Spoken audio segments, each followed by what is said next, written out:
Hello guys, and welcome back to Joe's Ventures. And today we're doing part 2 of our Eurasian Animal Pack look-through, or animal review. So these are going to be the last few animals of the pack, which are all, I think, really cool, especially the last one that we'll get into. But we're going to be starting off today. I'm not going to try and keep you guys for too long. We're going to try and keep this a little bit quicker, because I know it'll probably be coming out Christmas Eve for me, so... I hope you guys have a nice Christmas. Thank you, Merry Christmas at the end of the video and all that. But let's get started with these guys. So we're going to get started with the Saiga. So the Saiga, or also known as just the Saiga antelope, these guys are really cool. They're a species of antelope that live today. Today they live around like Russia, in the Ural, and around Kazakhstan, Uzbekistan, kind of like those kind of areas. And there is also a population in Mongolia, but... they're kind of isolated, but in antiquity, or in the Ice Age, they had a range that was much wider. They lived in the mammoth steppe, along with woolly rhinos, woolly mammoths, a lot of horses, and steppe bison and all them. And they ranged from Europe, or like the British Isles, all the way throughout Siberia and Russia, and into Alaska and potentially Canada. So that's quite cool. So we're going to start talking about them. So the first... subspecies. There's two subspecies. The first subspecies, which is this guy, I believe, is based on, is the nicknamed the Russian Saiga, which is the dominant subspecies, and these guys live in Central Asia. But there's also the Mongolian Saiga, which is found in Mongolia, which is sometimes considered a separate species or a subspecies of one of the quote-unquote extinct species, like the Pleistocene Saiga borealis, for example. But in terms of original genetics, this was actually thought to be kind of a goat, but then genetics show they're actually more related to antelopes, so they're much more closely related to antelopes. And in phylogeny in 2013 actually showed that these guys form a clade, a sister to a clade that formed by the springbok and gunnuk, which are from Africa, which are really interesting. That shows how much they are actually related to each other. So they're considerably different than the rest of the antelopes, but they're kind of sister to the gunnuk, which is really interesting. So, as I mentioned, during antiquity, or like during the last glacial period, they had such a wide range. These guys first found in most of the fossils we get from northern Eurasia, date to as early as the late Pleistocene, so about to the late Pleistocene, so like 100,000 years ago at least. And there's been several species of extinct Saiga from the Pleistocene named, including Saiga borealis and Prisca and Bigrundus.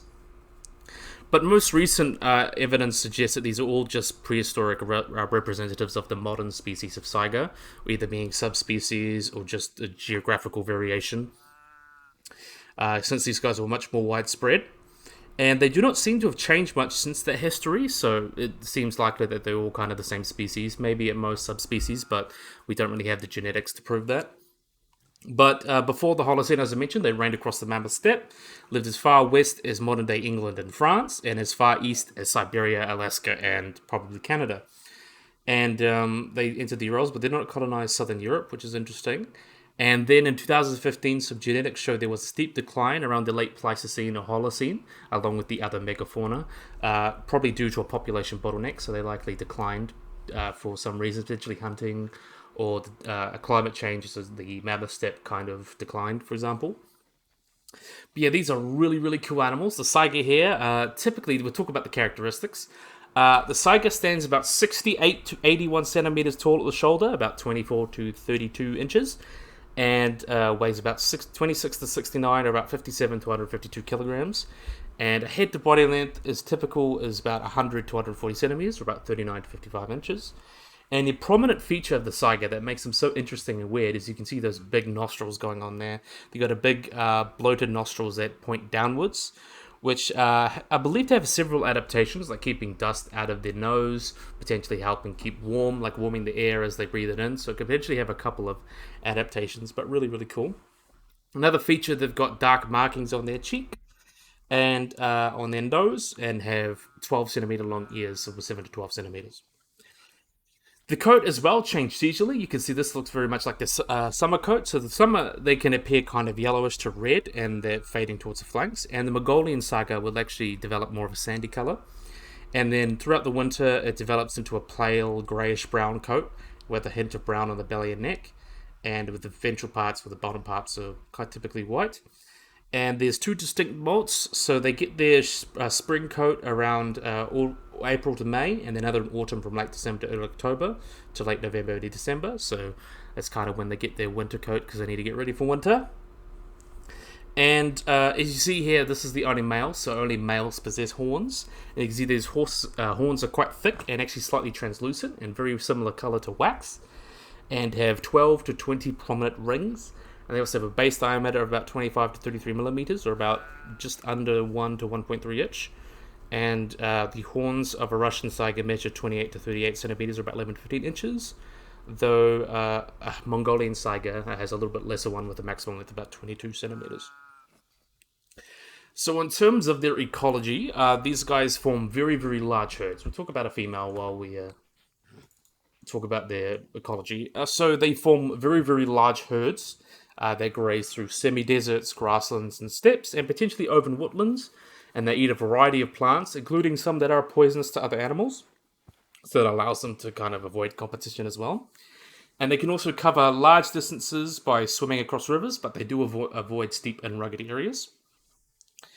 Typically, the mating season starts around November, where stags will fight for the particular females, and the winner will lead a herd about 5 to 10 females, potentially up to 50 in times. And then in the springtime, the mothers will give birth en masse, and 2/3 of the birds will be twins, and remaining third will be single calves, so they're quite fast breeders. And like Mongolian gazelles, saigas have been known to have extensive migrations across the steppe that allows them to escape calamities.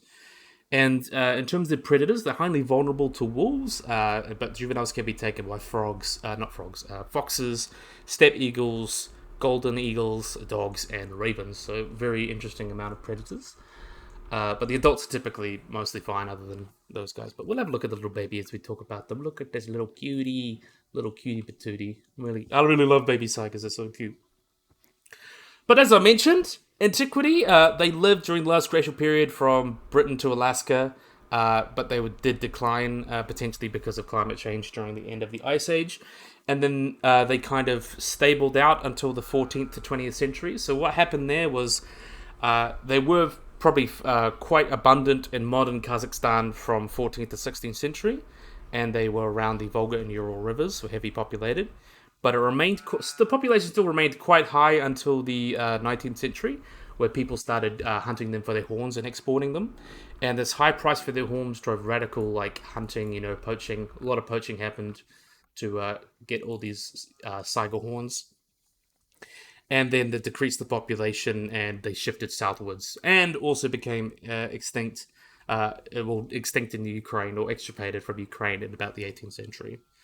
And after that rapid decline, they were actually nearly eradicated in the 1920s, but they were luckily able to recover quite quickly. But in the 1950s, 2 million of them thought to be found on the steppes of the USSR, and the population then fell again due to uncontrolled hunting and demand for horns for Chinese medicine.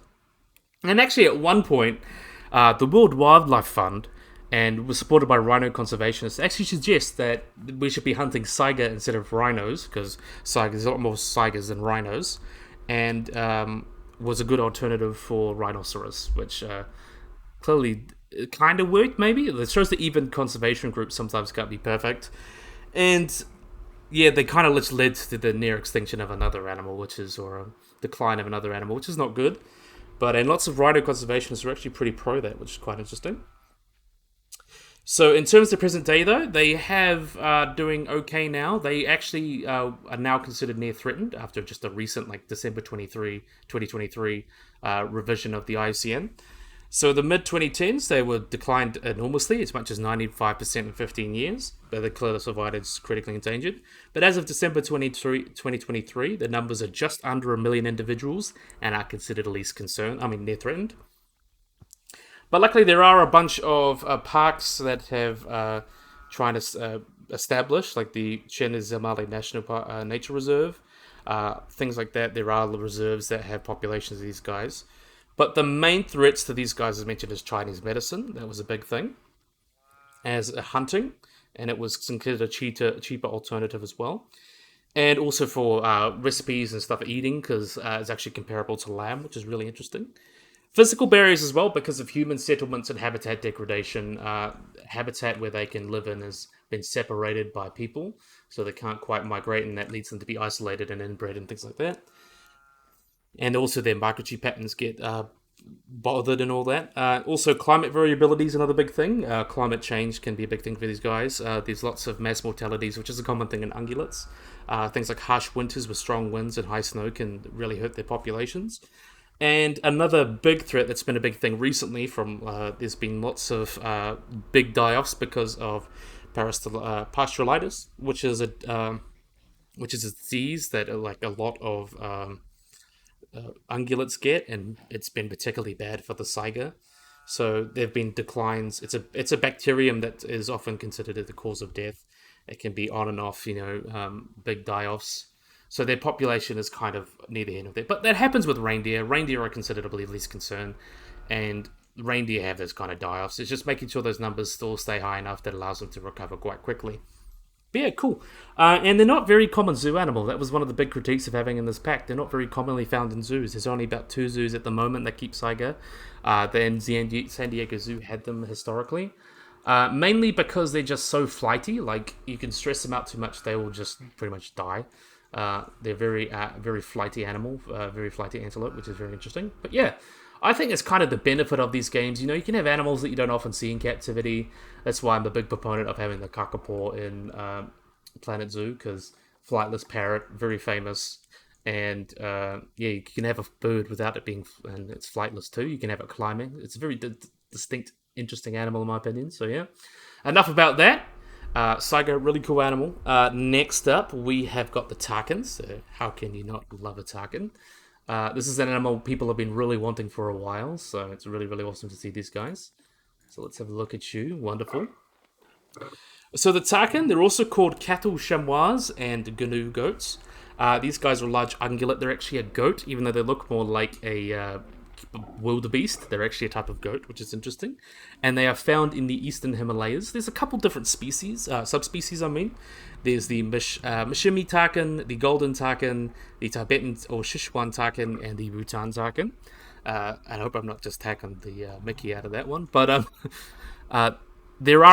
it's mainly separated by coat colors, and there are a few mods that have come out of the different subspecies, and I'll go into that in more detail about them as well. The subspecies that the base game one is based on is most likely the Sichuan Takin or the Tibetan Takin, which is the most common one in zoos typically. But most of the subspecies are mainly based on color, so I'm not sure how they'll hold over time, but it's just what's considered at the moment. But really, really interesting. So in terms of their taxonomy, as I mentioned, they're actually placed together with the muskox in the tribe over Bovini, but more recent were traditionally placed. But more recent mitochondrial research suggests that these guys are actually more closely related to sheep, and the reason they kind of look like muskox a lot is because of convergent evolution. So they evolved to look similar because they live in similar habitats, which is quite interesting.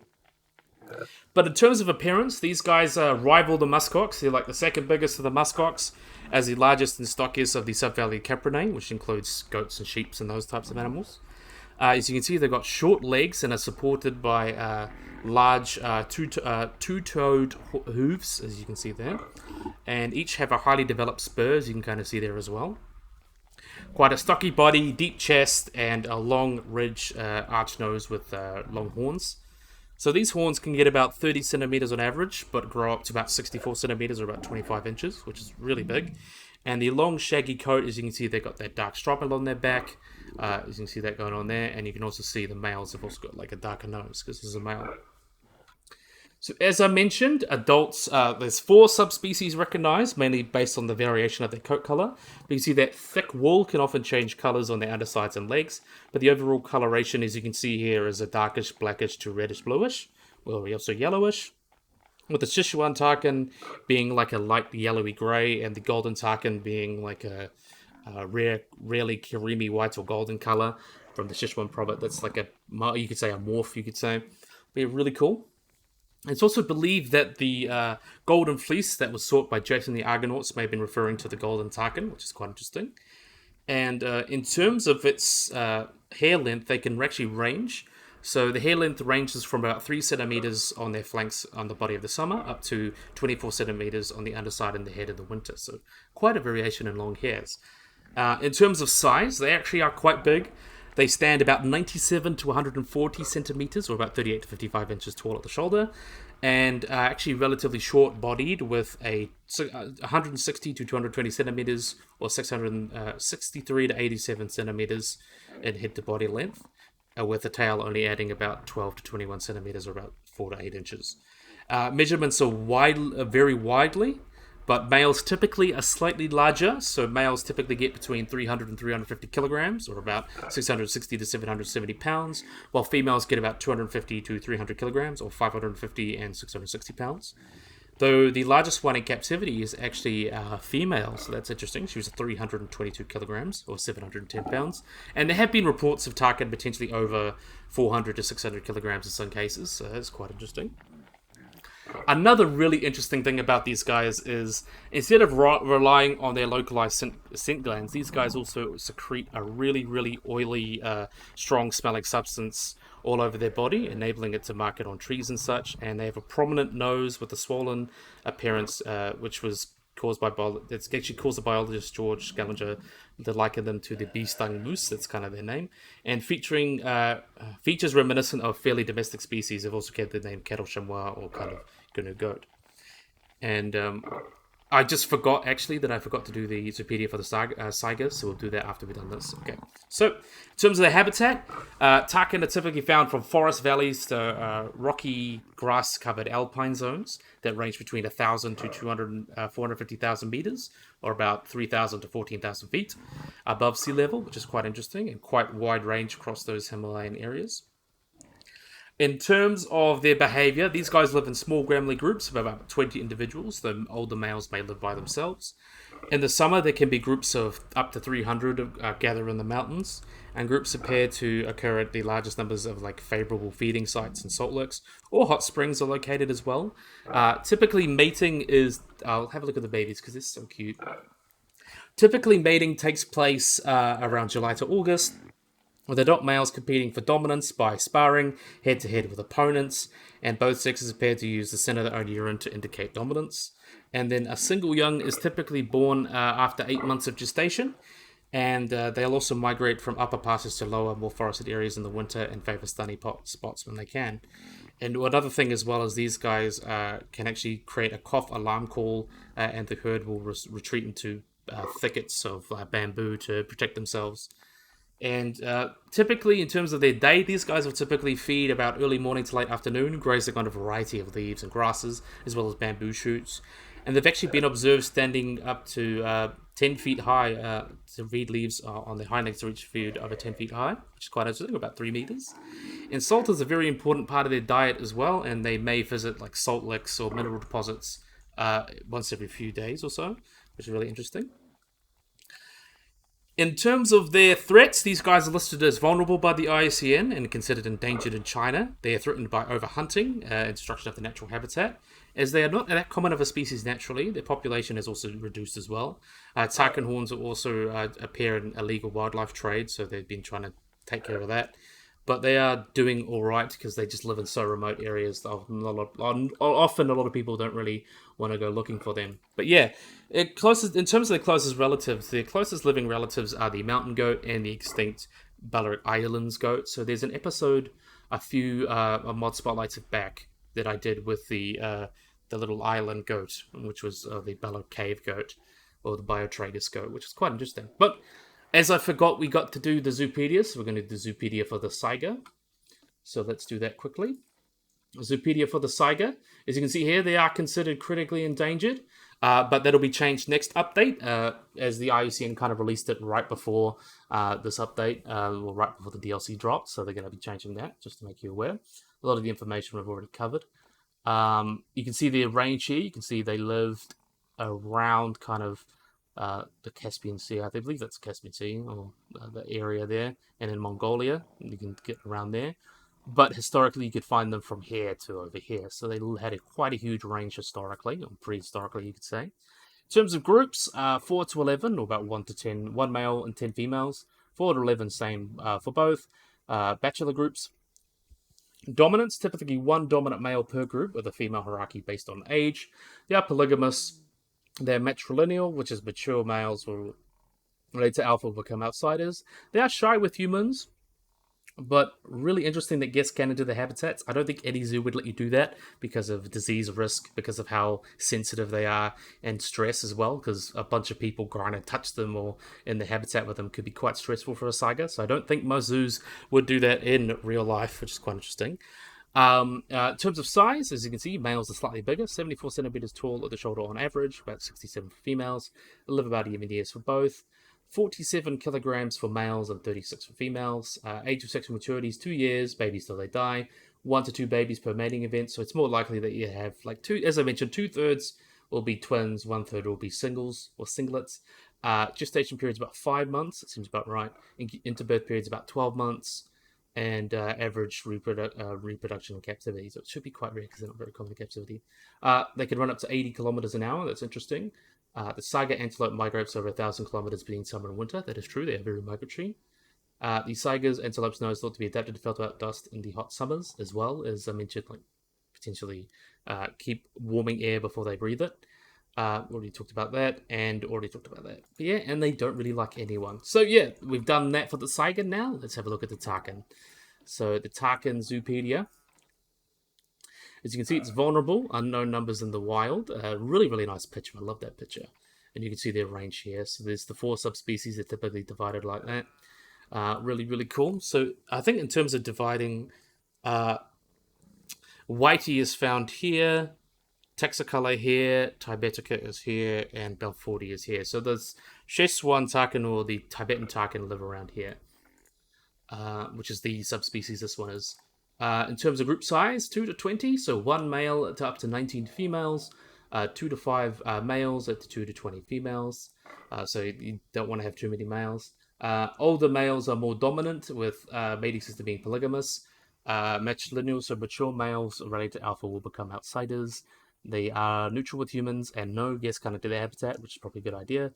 The size is about 1.2 meters at the shoulder and about 1.15 for the females. It's about right. 18 years, yeah, this is about right. 325 kilograms for males on average and 260 for females on average. That seems about right. Age of sexual maturity is about 2.5 years. Seems about right. They can have babies till they die. 1 baby per mating event. That seems about right too. Gestation period is about 7 months. Interbirth period 12 months, and easy to reproduce in captivity. Seems okay. They can live up to altitudes. I mentioned that. They are the national animal Bhutan as well. They are slow runner but excellent climbers. Adaptation for its mountain environment. That's true.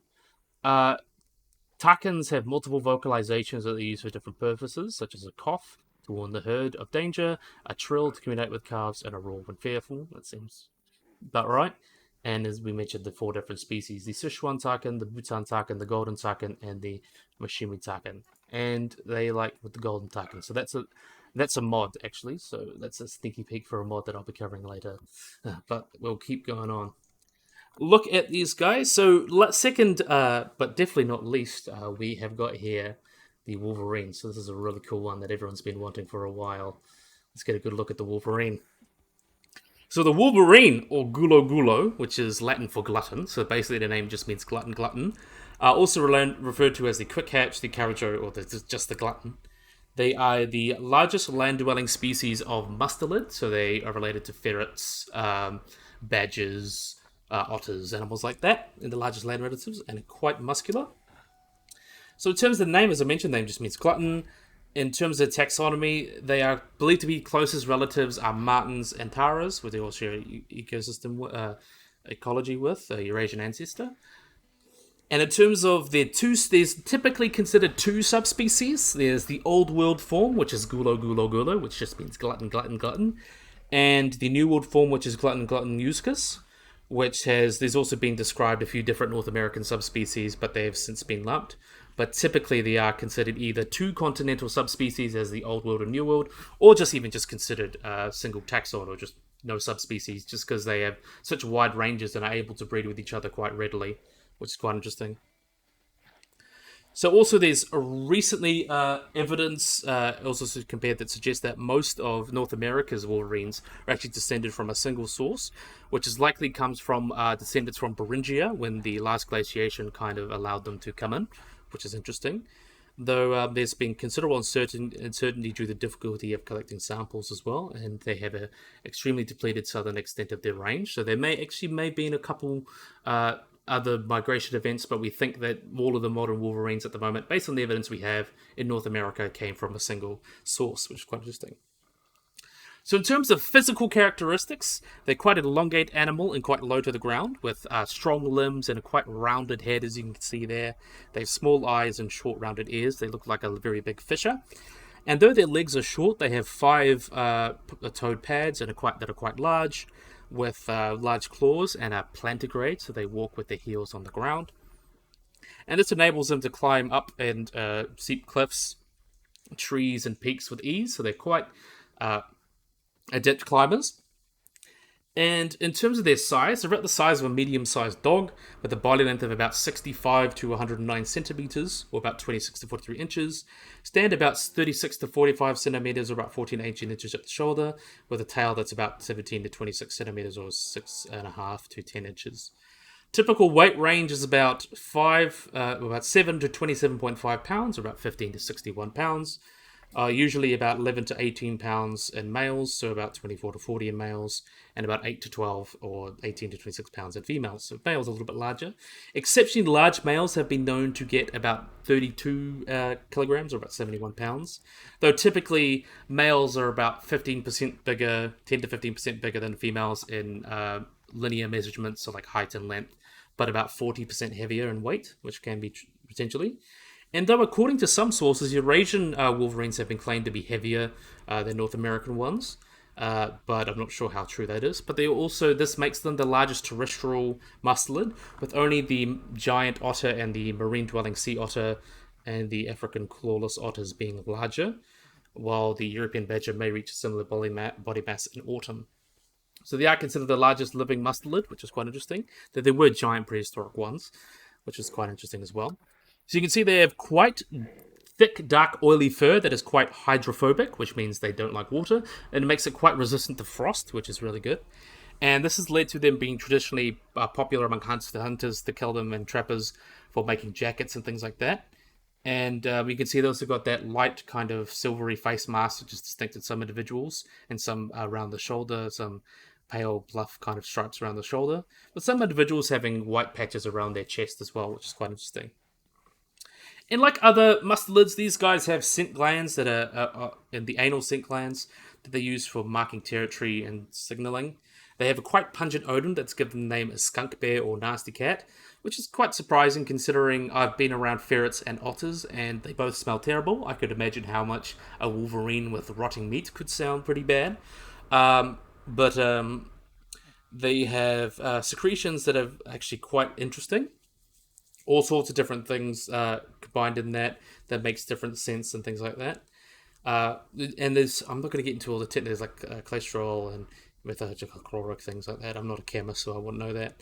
But their secretion is actually quite similar to pine martens and beech martens, and not very much like minks and things like that. And like other mustelids as well, they have a special upper molar in the back of their mouth that can be rotated 90 degrees towards the inside of the mouth. That is rotated 90 degrees inside the mouth. And this allows them to tear meat that has actually been frozen solid. So that's quite interesting as well. So in terms of these guys' ecology, we'll have a look at the one down there. You're having a bit of trouble climbing. Look at this one. So in terms of their diet and hunting, these guys are typically scavengers, as they will mostly feed on carrion, especially in winter and early spring. And they can find themselves carrying themselves, or they might find it afterwards as well, like potentially like hiding, like a wolf pack, things like that, or simply just take it from another predator. They've been known to follow wolves and lynxes to scavenge the remains of their kills, and sometimes being able to scare them off. And when eating live prey, they have a feeding style where they just eat voraciously, which is that nickname, the glutton. And however, this feeding style is actually believed to be an adaptation because of the winter, not a lot of food around, food scarcity. They're quite powerful predators. They prey mostly on small to medium-sized animals, but have been recorded killing animals much larger than themselves, including adult deer. But typical prey species include lots of rodents like beavers and marmots and porcupines and gophers. Also, rabbits, voles, mice, rats, lemmings, caribou, roe deer, mule deer, white-tailed deer, sheep, goats, cattle, bison, moose, and elk. And smaller predators are actually preyed upon as well. So things like martens, minks, foxes, and lynxes have also been food as well. Also, coyote and wolf pups can often be stolen by wolverines. And they've also been known to kill Canada lynx in the Yukon, which is another very interesting as well. They'll typically often pursue live prey when it's easy, including animals that are caught in traps, newborn animals, and deer, including adult moose and elk that have been weakened or mobilized by heavy snow or injuries, typically. And then they'll sometimes feed as well on bird eggs, birds, including geese, seeds, insect larvae, and berries. Though another fact as well is that wolverines that live in the old world typically are more active hunters than those in North America. And this may be because of the competition in Eurasia being less dense, because there's not as many big predators as compared to North America, which makes it more practical for them to hunt rather than just waiting around for kills. And as well, they'll also cache their food during times of plenty, which is pretty important for lactating females. So she makes sure that she can get food in the winter and early spring, where there's a lot of food, but she's got cubs to feed. In terms of natural enemies, they can be preyed upon by wolves, black bears, brown bears, cougars, and golden eagles. Are all capable of killing these guys. Wolves are thought to be the wolverine's most important natural predator, but these guys, as I mentioned, they've got powerful jaws and thick hide that allows them to defend themselves, and also being quite big. They are able to defend against large or numerous predators such as wolves and bears, but the most serious one is the grey wolf that lives both across North America and Eurasia. Also, cougars are another predator of these guys. And it's actually one report of a wolverine attempting to steal a kill from a black bear, although the bear won the competition, which is interesting. And there's been a few accounts of brown bears consuming wolverines at times, but they seem to try to avoid grizzly bears. And we'll look at the cute little babies as we talk about their reproduction. Where are these cute little guys? Look at these little friends. So, in terms of reproduction, these guys are induced ovulators. So, successful males will form lifetime relationships with about 2 to 3 females. So, he's basically a player, which they'll visit occasionally, while other males are left without a mate. Mating season is typically in the summer, but active implantation if the embryo is actually stayed until early winter, which delays the development of the fetus. Typically, females will not produce young if food is scarce, and the gestation period is about 30 to 50 days, and they usually give birth to a litter of about 2 to 3 young, or kits, that are born in the spring. Kits will develop rapidly and reach their adult size in their first year of life. And the typical longevity for a captive wolverine is about 15 to 17 years, but in the wild, they'll most likely live 8 to 10 years. And fathers make visits with their offspring until they're weaned about 10 weeks of age. And once they're about 6 months old, some actually reconnect with their fathers and travel together for a time. So that's quite interesting. Wolverines are actually okay dads, which is really, really cool. In terms of their distribution, though, really, really huge. So they typically live in Arctic, boreal, and alpine areas of northern Canada, Siberia, and Scandinavia, found in like the Baltic countries, European Russia, the Far East, Mongolia, and China, northeastern China. And there's been sporadic accounts of them in the Ukraine, but we don't know if they're populations. But most wolverines in the New World live in Canada and Alaska. However, they have been reported in Colorado and some of the Midwestern states, such as New Mexico and Arizona, the Midwest, like Nebraska, North and South Dakota, Wisconsin, New England, such as Maine, New Hampshire, Massachusetts, New York, and Pennsylvania. So they do have a wider range. In the Sierra Nevada, they've actually been spotted a couple of times as well. And there's actually plans for Colorado to reintroduce wolverines, which is interesting. They've been found in Utah occasionally. About 6 have been seen over history. And yeah, really, really cool. But in terms of their conservation, we do not know their population because they have such a low population density, but they have a very large range. They consider these concerned because they have a wide range, large population, and it's unlikely they have declined at a rate fast enough to trigger being considered near threatened.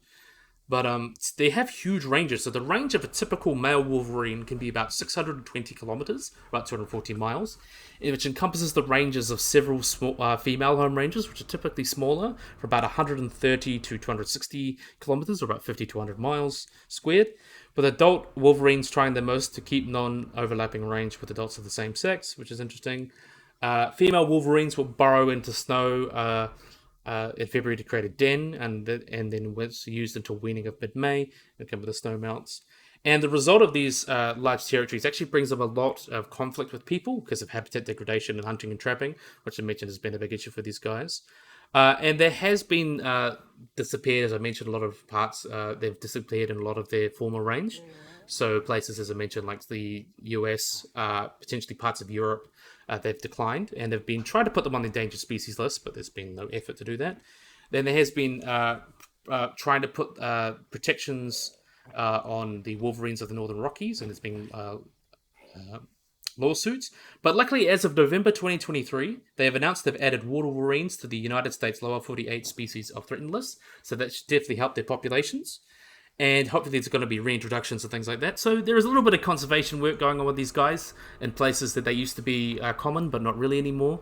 But typically they're doing okay. There's still large areas of their range where they're doing well, but there's not a lot of people like Alaska and Canada and lots of Russia, which is very dense, not very densely isolated. And there has been estimated populations. In terms of culture, it's very common in culture. Lots of organizations. They're actually Michigan has got the name the Wolverine State because they take the animal as their mascot. There's also obviously Marvel's got the Wolverine, was a famous superhero. Be a really really cool animals. How can you not love Wolverines?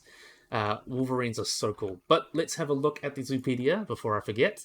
So Gulo Gulo. So these guys, as I mentioned, Glutton and least concern, which is really good.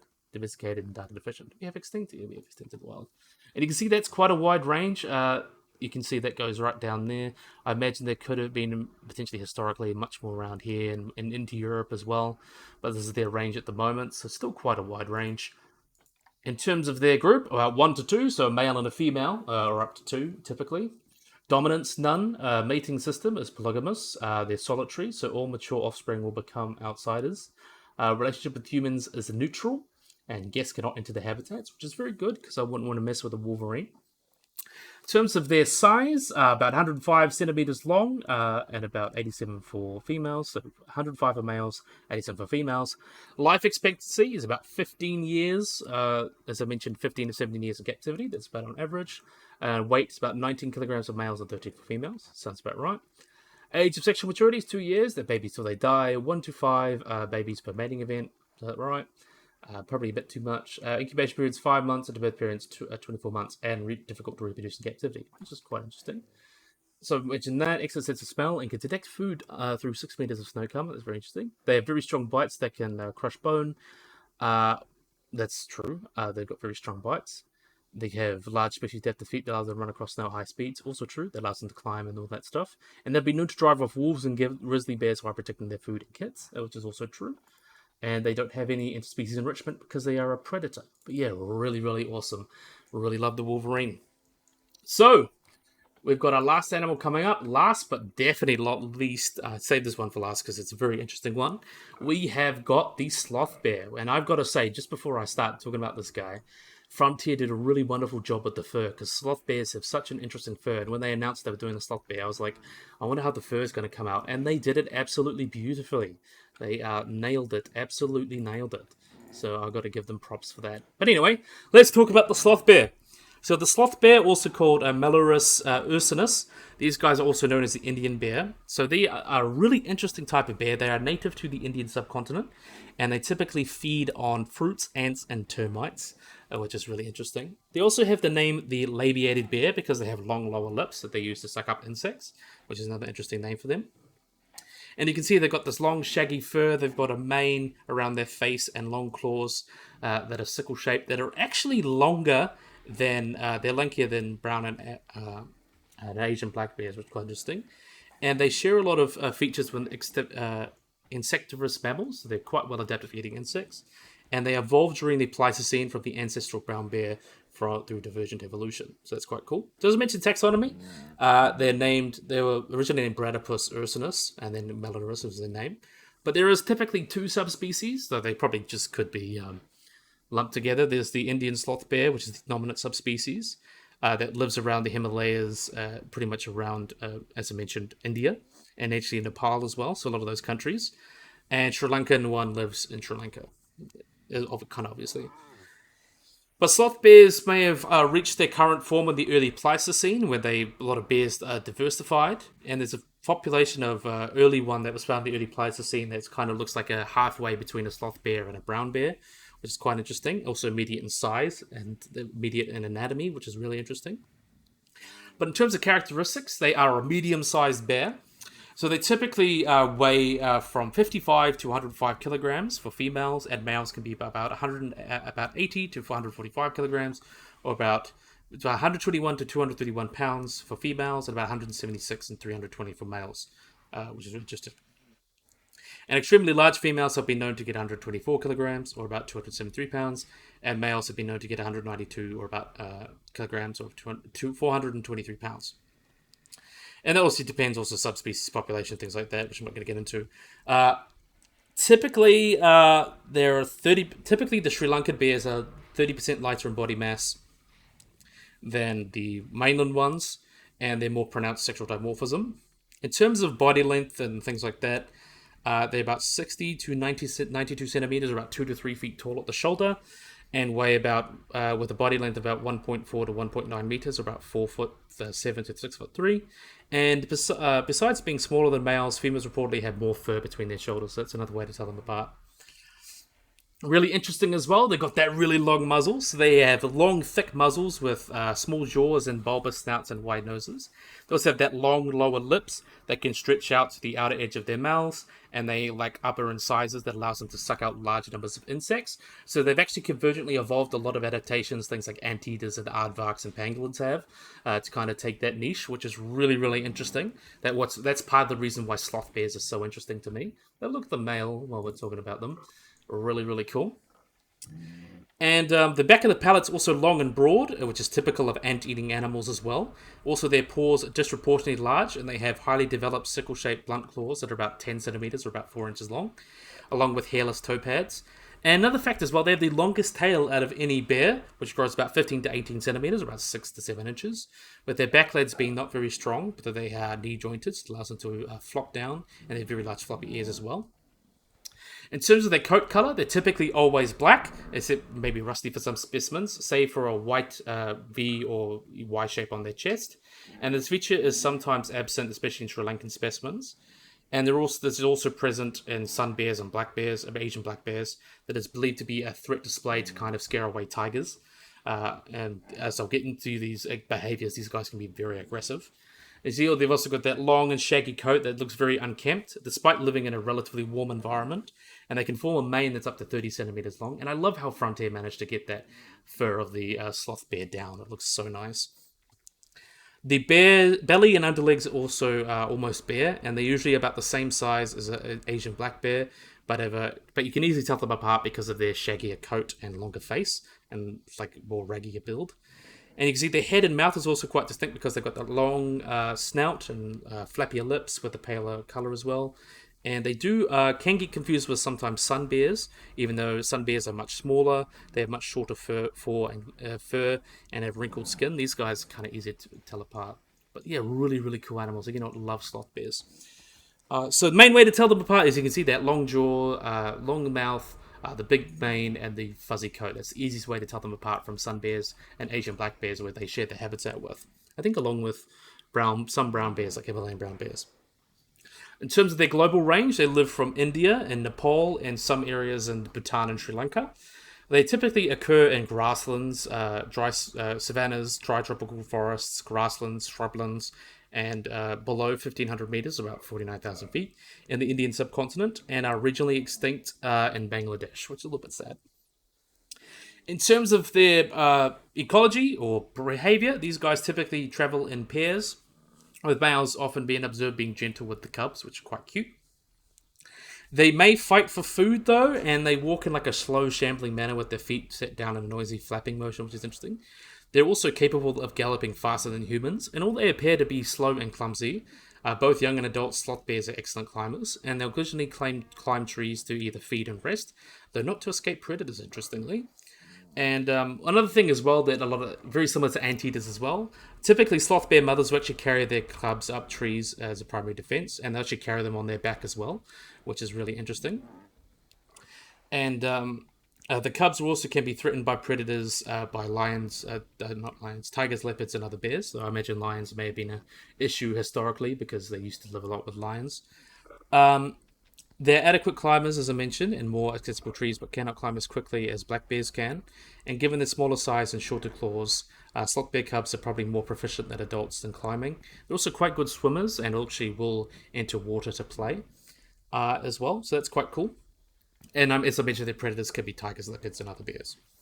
To mark their territories, another thing as well, these guys will scrape trees with their forepaws or rub against their flanks, and they've also been known to produce several vocalizations that includes howls, screeches, barks, and trumpet-like calls during like aggressive encounters, where they huff as well and chuff as well to scare off predators. Females also keep in contact with their cubs with like a grunt whimper when cubs are separated.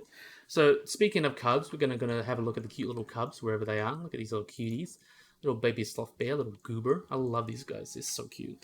The breeding season for sloth bears actually varies a lot in location. So typically they'll breed in April, May, June in India and give birth in December. But in Sri Lanka they'll give birth will be around all year because it's more tropical.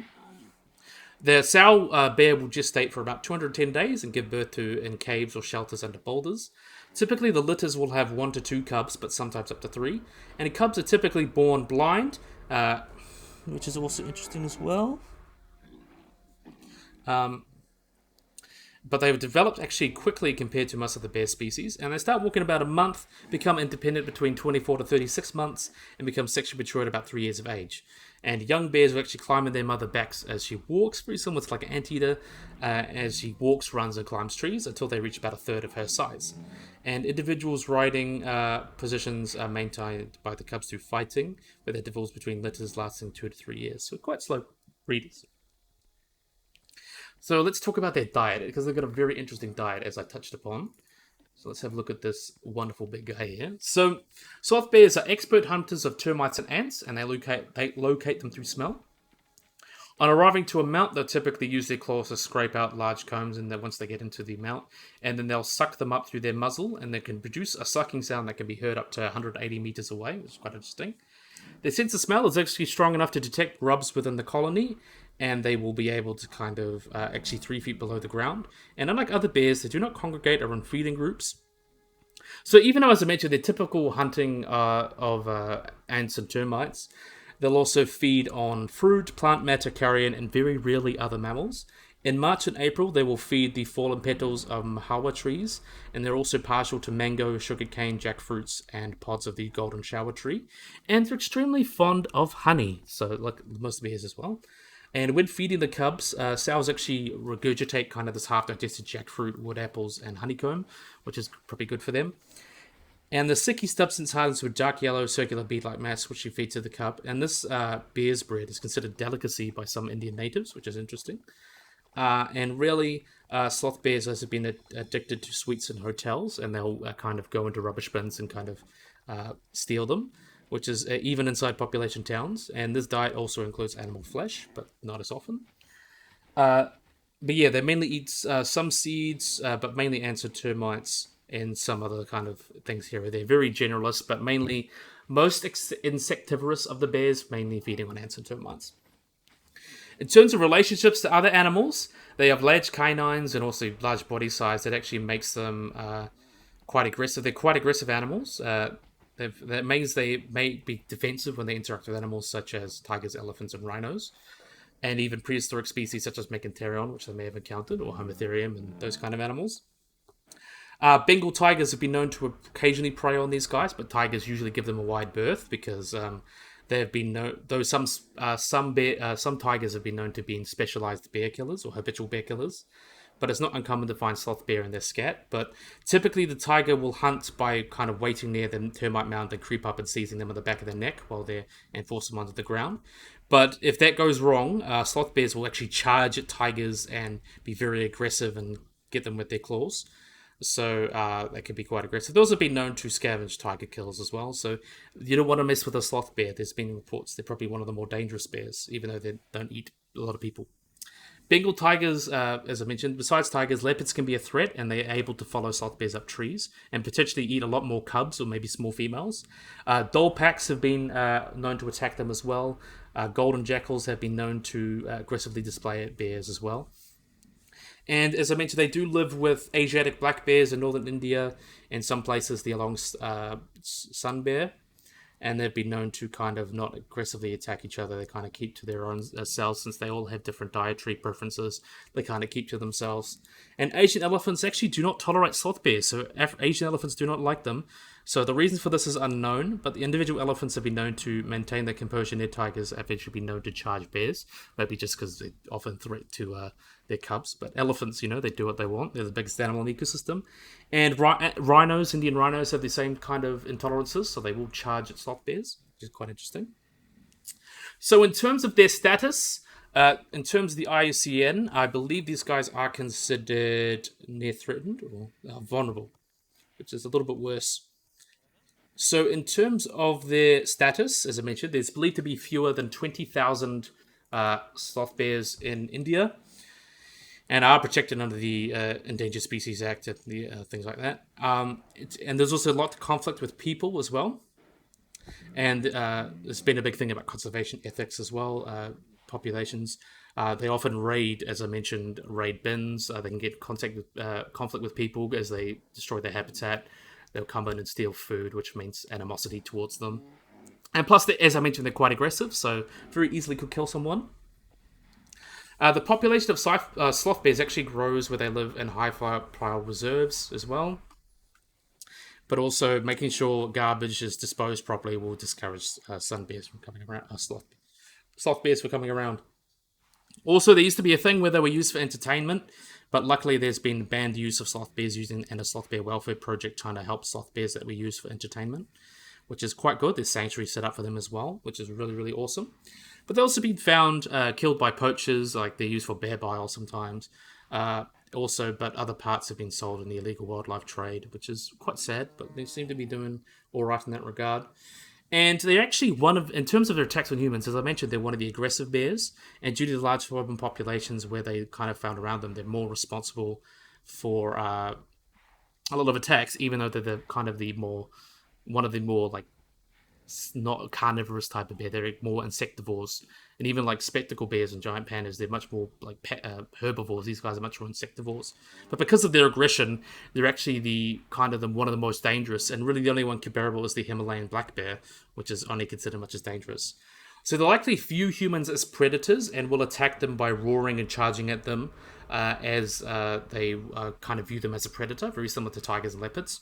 And their long claws were likely adapted that makes them less capable of climbing trees, but their large claws that have been used to obviously get into termite mounds can be quite good weapons against a human, which is also not good. But there has been all sorts of different reports of attacks and things like that, even considered more dangerous than black bears and things like that. Historically, there's the whole thing about sloth bears. But as I mentioned, products as well, they've been used. They're various people like to hunt them historically, but they've been very resistant to the shots and will charge hunters if wounded. They've been hunted for things like the baculum, which is the penis bone, which is often used as a charm. Also, gallbladders, big thing in the Chinese medicine, canines, things like that. And have been kept as pets sometimes. And dancing bears have been quite popular entertainment as they've taken sloth bears and trained them to be, dancers, which has pretty much stopped since at the moment. But luckily, there's lots of places for them to go, which is always really cool. But in terms of cultural references, the most famous one is originally Baloo in the Jungle Book was a sloth bear, even though a lot of interpretations have made him just a generic brown bear. But I can imagine the sloth bear, because sloth bears are very aggressive. So Baloo originally in the books was a sloth bear. And they also have all sorts of different local names and things like that. So yeah, really, really cool sloth bears. Really, really awesome that they made it to the game. I definitely do love sloth bears. They're just such amazing animals. So let's have a look at the Zoopedia. So vulnerable, mentioned as we can see their range here, up into around the Indian subcontinent. Let's have a look. Population 1 to 2, so either 1 or 2 or 1 to 2, so 1 male, 1 female. Bachelor group 1 to 2 for males and females 1. Dominance none. There are promiscuous, solitary or male offspring from offspring, neutral to humans, and no guess kind of habitat. It's very good. 82 centimeters tall at shoulder, pretty good, and 68 for females. Yep, 35 years. Average weight for males, 155 kilograms, and 95 for females. That's pretty good as well. Age of sexual maturity is about 3 years. That's what we said before. Babies till they die. 1 to 3 babies per mating event. That's also good. Gestation period is about 6 months. I'd say that as well. Interbirth period 24 months, and average as well. Let's have a look as well. Already mentioned that. After a mother sloth bear gives birth to a cub, she will not leave her den for 3 to 8 weeks. That's also true. They've been known to fight off tigers and cause serious injury with their claws. Also true. They're also able to completely close their nostrils, which protects them from dust and or when raiding beehives and termite mounds. Because obviously bees and things like that, they can get in their nose, so they can close their nose so they don't irritate them. And unlike other bears, they have no front teeth, which is adapted for adaptation for sucking up insects. So that's true as well. Very interesting how diverse bears have been in terms of how they eat. So these guys are very much like anteaters, eating insects and things like that. Giant pandas and spectacled bears are much more herbivorous, and then you have the other ones like the polar bear, which is probably the most carnivorous of them all, which is really, really interesting. That shows in a group that you have so many different variations within that. Really, really cool.